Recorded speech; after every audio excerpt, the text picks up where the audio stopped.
Hi, it's Mr. Brough here. I just want to talk you through some information about the Munich beer hall putsch of November 1923. And first of all, we're going to look at the causes of the putsch and what the plan was. And then we will look at the events of the putsch. And then finally, we will also look at the long and short-term consequences of the beer hall putsch. The Munich putsch was Hitler's attempt to take power in Germany by force. He was essentially committing treason, and a person's got to be pretty unhappy to commit treason because the consequences are very serious. So there were numerous reasons why Hitler was inclined to try and do this in November of 1923. Hyperinflation was running rampant, and so money had basically become worthless. To deal with this, Stresemann had ended passive resistance and said that Germany would begin to repay or to pay reparations, and this was hated by the right wing. Okay, Hitler was also under pressure from the SA. There was a sense that maybe Hitler had to be seen to be doing something, otherwise he could just be seen as any other politician, so he had to be seen as taking decisive action.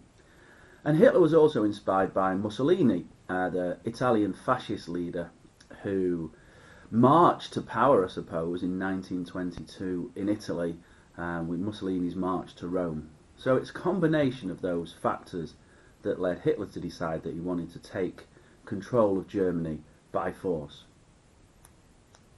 So Munich is within the German state of Bavaria, which tends to be quite conservative compared to other parts of Germany. And in the early 1920s it had a right-wing government. Its leader of the government was a politician known as von Kahr.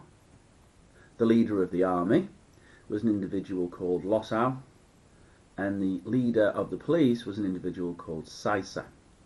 And their plan, which also included Hitler, was that 15,000 men would march to Berlin and overthrow the Weimar government, which they disliked intensely. However, on the 4th of November 1923, the three nationalist leaders decided to postpone this march. The events of the beer hall putsch all centre around the 8th and the 9th of November 1923. On the 8th of November, von Kahr, Lossow and Seisser were holding a meeting that they had deliberately kept Hitler away from. But Hitler went to the meeting and used force and forced the three leaders to agree to join his rebellion. And then Hitler declared a national revolution, and Hitler also managed to convince the war hero General Ludendorff to support his uprising. So at this point it looks like Hitler's got the support of the leading Bavarian politicians and Ludendorff. Unfortunately, the decision was made to allow von Kahr to leave the meeting, and he actually alerted the authorities in Bavaria as to what was. After a night of chaos on the 8th of November, on the 9th of November, Hitler decided to lead a march